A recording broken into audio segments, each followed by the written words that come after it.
and they don't really like me. Cause I can fuck your bitch and fuck your mom and auntie. Big Draco, the first rapper to do literally everything. The founding father of internet rap. He's had an impressive 16-year run, still remaining relevant after all this time. And when Soulja Boy entered the game, he took over. He was the biggest artist in the world. Then 10 years later, he made the biggest comeback in history. Or did he? My name is Patrick CC. Make sure you're hydrated while watching this video. Bet. Drink water.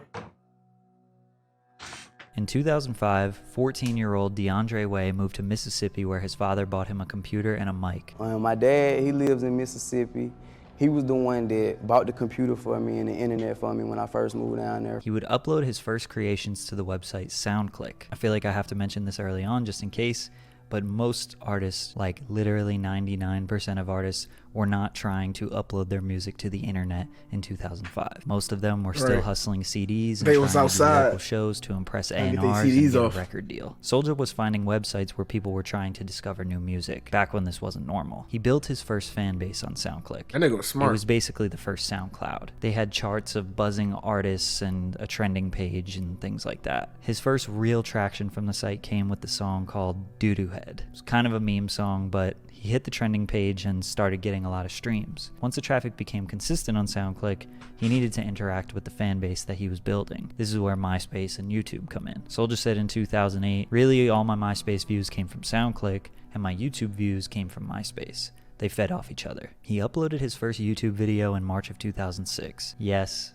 he was the first rapper on YouTube. You could still see his very first video. Among his earliest creations, you'll find skits, vlogs, dance challenges, song promotions, etc. In one of his first videos, you can even see him laying down the foundation for the Crank That dance. He'll probably take credit for it, but the dance trend in hip-hop was well known and a very established thing. But as far as making a dance, putting it on the internet, and then getting other people to do the dance on the internet, Soulja Boy did he probably started that. 2006 was Soulja's foundation building year. He was uploading to SoundClick, uploading videos to YouTube, posting frequently on his MySpace, and just trying to stay tapped in with his fans. His biggest song at the time was I Got Me Some Babe. I got me some baby. I got me some baby. I got me some baby. I got me some baby. This would be the song that eventually got him signed. That's a banger. Generated a good bit of money from SoundClick. This site would allow people to download a song for $1, and then the artist would get 50 cents and SoundClick would get 50 cents. This is an incredible split.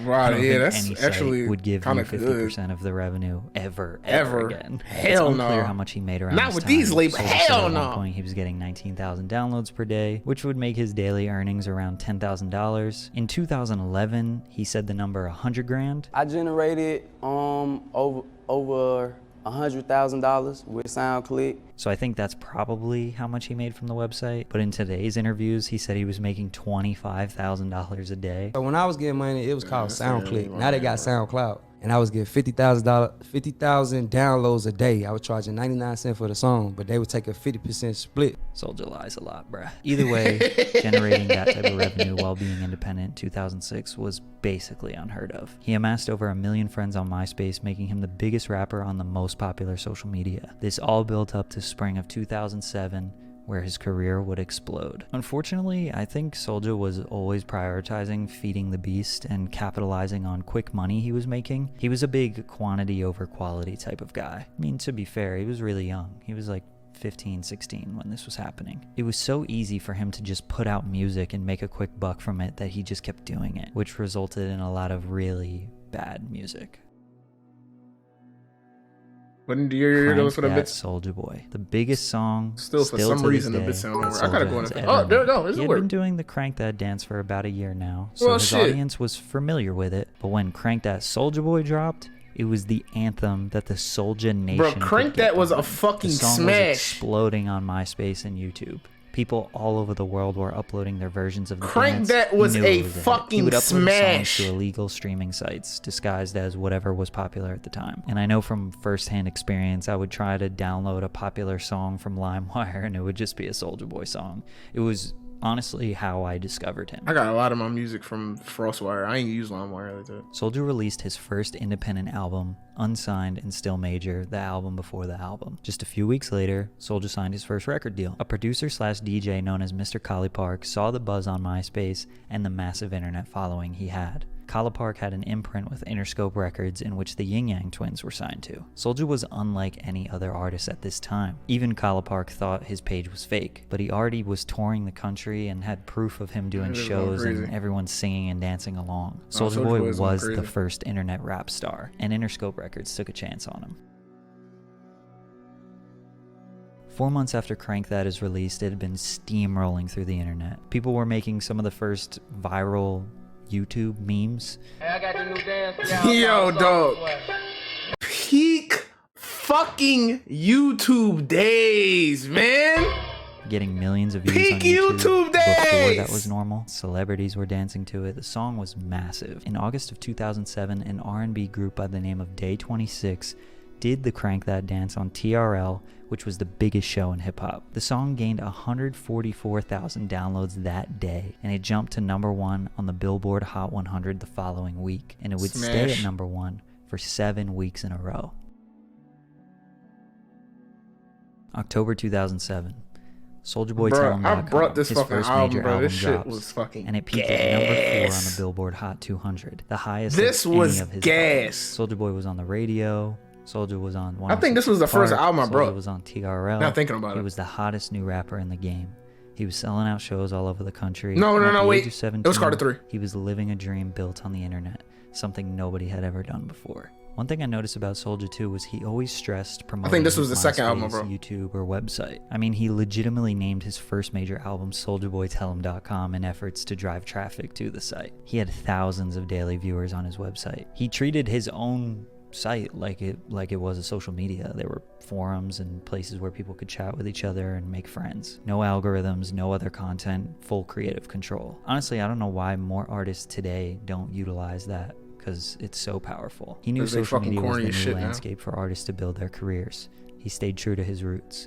He always prioritized his YouTube channel and staying tapped in with his fans, showing us what his life was like behind the scenes. He also loved video games and would frequently And he still be upload doing that videos of shit him playing them on Twitch. But he got was the banned from first Twitch. rapper doing video game content on YouTube. I think he on kept another website. innovating, trying funny videos, cartoons, vlogs, live show clips, skits, whatever he could do to engage. In 2008, he dropped a bunch of bangers that we all love, including Kiss Me Through the Phone, Birdwalk, and Turn My Swag On. Fucking also, remember the number smashes. 999-8212. Well, this number was Soulja Boy's promotional number. If you called it or texted it, you would automatically subscribe to Soulja Boy's Say Now account, where he could call or text a mass group of people all at once, whether it was to promote a new record or just say hi. You know, like the thing that every celebrity started doing in 2019.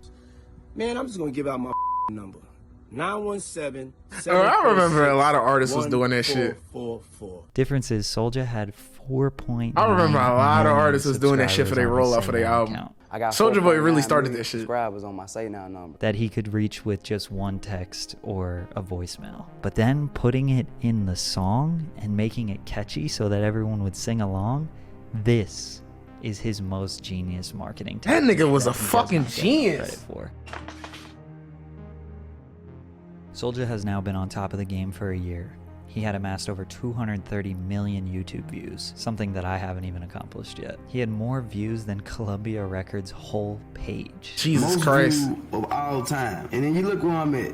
I'm number 5 of all time, motherfucker. Only person in front of me, Universal Music Group, Mondo Media, Chris Brown, and CBS. Crank That was 3 times platinum. crazy. He had sold millions of ringtones and was making millions of dollars. He dropped his sophomore album, I Soulja Boy Tell 'Em. Despite having a lot of success on numerous singles throughout the year, the album peaked at number 43 on the Billboard Hot 200. Shortly after this album release, there was a home invasion that led to Soulja allegedly shooting somebody 5 times. I hop out, I start shooting. Bro, this story is This story is a fucking classic.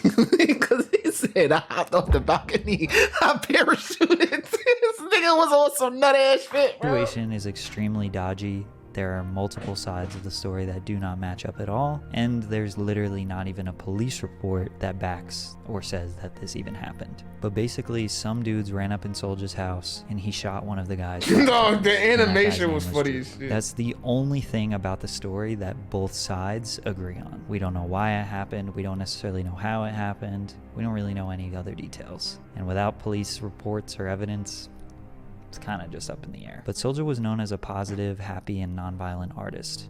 None of his music at the time incited violence, and I'm sure people don't really believe or didn't believe at the time that he was about that life, but he was. And it kind of inspired him to put out one of the hardest tracks ever, called Pow, where he talks about the situation at the end of the song. 6 niggas that ran in my crib, AKs and pistols and This song was ass. Followed this with the song What You Know, which again was some of the hardest rapping and street talk we've ever heard from Soulja Boy.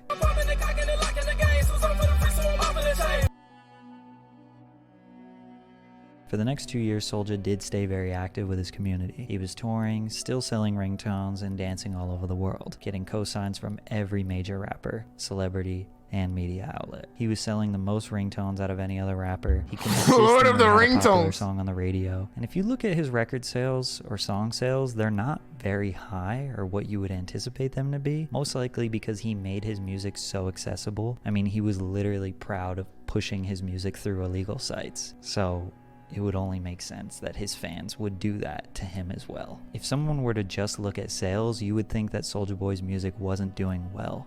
But he was the internet rapper, he was the radio rapper, he was the ringtone rapper. He wasn't the, hey, let me go buy Soulja Boy's album type rapper. Forbes reported that Soulja made $7 million in 2010. This is a nice sum of money.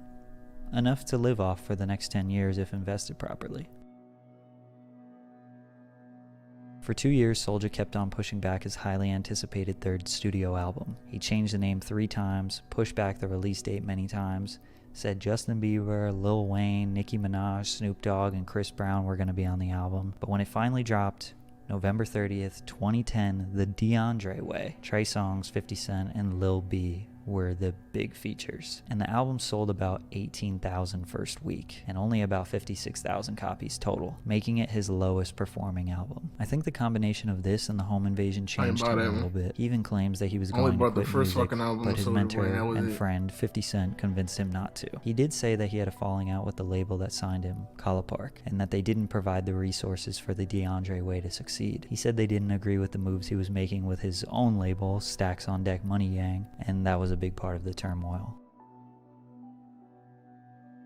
In 2011, Soulja toured his album, also dropped 7 mixtapes, all of them with over 20 songs. That's basically a song every other day for an entire year. The music landscape was shifting, the Snap era and Crunk era was dying, and Soulja's new music just couldn't compete with the likes of Lil Wayne, Drake, Wiz Khalifa, Kanye, and Jay-Z, who were just running the charts. None of his music, new or old, was really being played on the radio. His relevance was just off the strength of the fan base that he built on the internet. That shit was getting flooded out.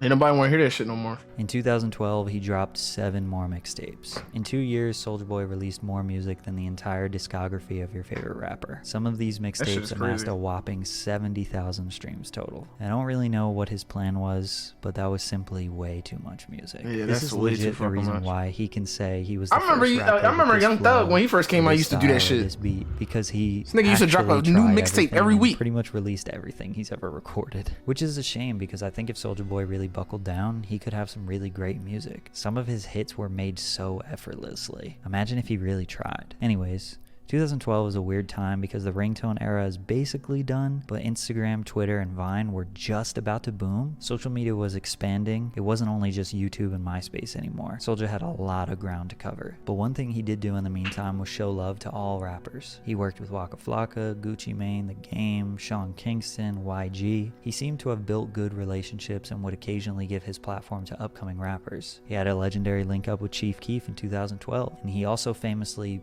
put on the Migos. Soulja Boy actually gave them the beat to Versace, which was their first big hit. He had already recorded a song to that, but the Migos were sitting on a hit, so he allowed them to do their thing. Wow.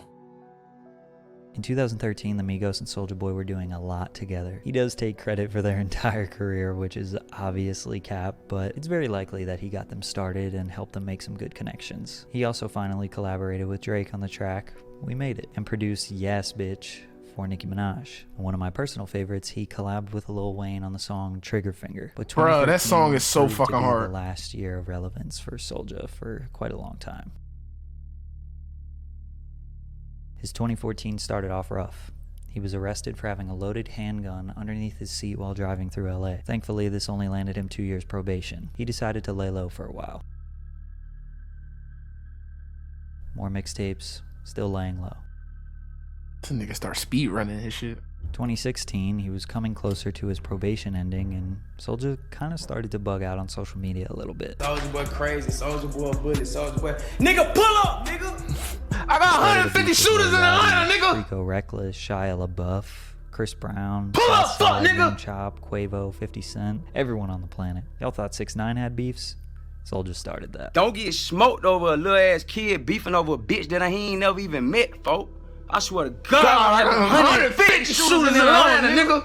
Damn the address, nigga. Waving around pistols and Dracos on Instagram, the judge eventually saw it and decided to do a little checkup on Soulja, finding multiple weapons, which led to an extension of his probation. Then the home invasion story that I mentioned before went viral because of the way that Soulja told it on Vlad. A lot of people didn't even know about that story because it happened 8 years prior and never got taken up legally. Celebrities were doing the hashtag Soulja Boy challenge, where they copied his story and were basically making fun. I remember that. Take the mask off, it's just a baby. Boom, shot his ass again. It would only get worse for him though. Basically 2016 was just people laughing at him, and he dropped 8 mixtapes. In 2017, he laid pretty low, avoiding probation violations. He dropped a record low 1 mixtape, which is crazy because from 2013 to 2017, he dropped 20 mixtapes and 3 albums. Wow.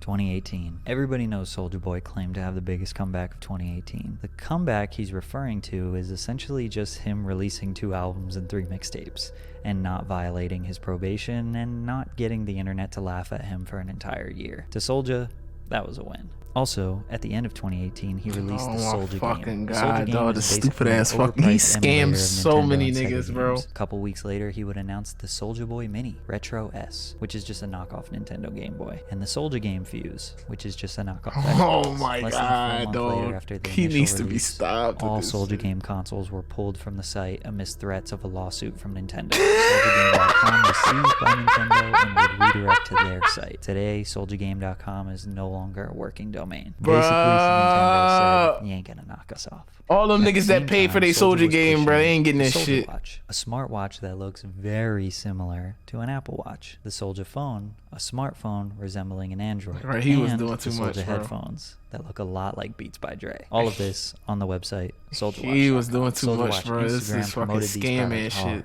It's your boy Soulja Boy, you know what's going on. Go to SouljaWatch.com right now. But only for about 6 days. I think some copyright infringement lawsuits probably hit the Soulja camp Yeah, he was on some expeditiously. dumbass The Soulja shit, Watch bro. website still exists, but basically just has a bunch of watches that will redirect you to Amazon for purchase. But it would be in the beginning of 2019 where he had the iconic Instagram live stream. Bro, this was I said iconic. back 2018, I said back 2017. Iconic. And watch all you lame man rap niggas, bro, sit down and fuck the whole rap game up, bro, trolling this shit, bro. Nobody knew what he was talking about, but something about Soulja Boy being mad was hilarious. Celebrities were copying him. It was the hashtag Soulja Boy challenge all over again. 2017, I sat back and watched. Classic. Then the Breakfast Club asked him to pull up, and he laid down the most iconic performance in interview. Hey! Yo, Charlamagne. Tiger Classic. had a record. Tiger? Tiger? Okay. Tiger? This nigga sitting right here talking about Tiger. The nigga that lost He his was bitch to drawing. Travis Scott. He was drawing, yo. Holy shit. The nigga He that was Travis drawing. Scott nutted in the bitch and got her pregnant. Yeah, he was out of pocket, dog. He showed the new generation how much influence he really had. It was almost like the whole internet forgot about how much he really did for the internet rap game. He was charming, likable, and funny as hell. This interview single-handedly made him mainstream relevant again. It's soon to be the biggest Breakfast Club interview in history. So he actually made a comeback by claiming he had the biggest comeback of 2018. But nothing really happened. That's crazy as hell. After this rapper started giving him his flowers, and Soulja was embracing all the love. He became the internet's favorite meme once again. He played into the meme, but he kind of failed to back it up with any good music. And this would have been the perfect time for it. And unfortunately, amid all of this until he dropped Rick and Morty, Soulja Boy got locked up. Again, with all of his hype and new relevance, the judge sent another checkup on him. and all the Fortnite kids was eating that shit up in his house, which was a probation violation leading to a jail sentence. He was sentenced to 240 days in the LA County Jail in April of 2019. He did 3 months and got released on good behavior. After he was released, he laid really low for over a year, so his big comeback only lasted a few months. At the end of 2020, Soulja Boy started Twitch on streaming Twitch. and finally He learned popped the off on landscape Twitch. of social And this media. nigga got on He Among spent Us, bro. quite He a bit of snapping on time niggas. TikTok. He was actually That shit was really funny. late to that platform, but despite being late, he quickly figured out how to capitalize on it. Honestly, He Soulja Boy was the only nigga I could watch play Among Us because, bruh, he was just snap and make that shit funny. I didn't give a fuck about Among Us. I could not watch that shit really. get clap drops. But Soulja I'm Boy, sure you watching saw him it. play that Soulja shit was got a funny hold as of the fuck. TikTok wave and absolutely took over. On March 15th, Oh, yeah, he put did drop me She Make It Clap on TikTok with a very, very loose idea for a dance, and 15 days later, the app did what it does and made it a TikTok mega ate that shit viral up. trend. And it had over 400,000 videos to the song, which if you don't know, it's a lot. To this day, it has over 3 million videos on the app. It's huge. And with 31 million Spotify streams and the song going #1 on Triller, makes this song more successful than any song he has put out in the past 6 or 7 years. But in Basically. true Soulja fashion, he will rinse the same thing over and over again and saturate his music until people just can't stand it anymore. He followed up this song with a borderline meme track called Rick and Morty, Bro, Fortnite kids ate this shit which up. actually is having some decent success. Now he's pushing his new track called Bop. It's incredible how Soulja has been able to stay relevant after all this time. And I do genuinely believe that Soulja has some hits in him. I would love to see him have a second run in the mainstream, but he's gonna need a songwriter or something to help him. Either way, he's a true pioneer of the internet rap. Yeah, he is game. a pioneer. I respect his willingness to try anything and his ability to beat the odds and overcome adversity time and time again. I wish him nothing but health and success for the future. Big Draco, Soulja Boy. This was a banger video. My name is Patrick CC. Stay hydrated, Soulja Boy. Yeah, Soulja Boy is basically a fucking legend for real.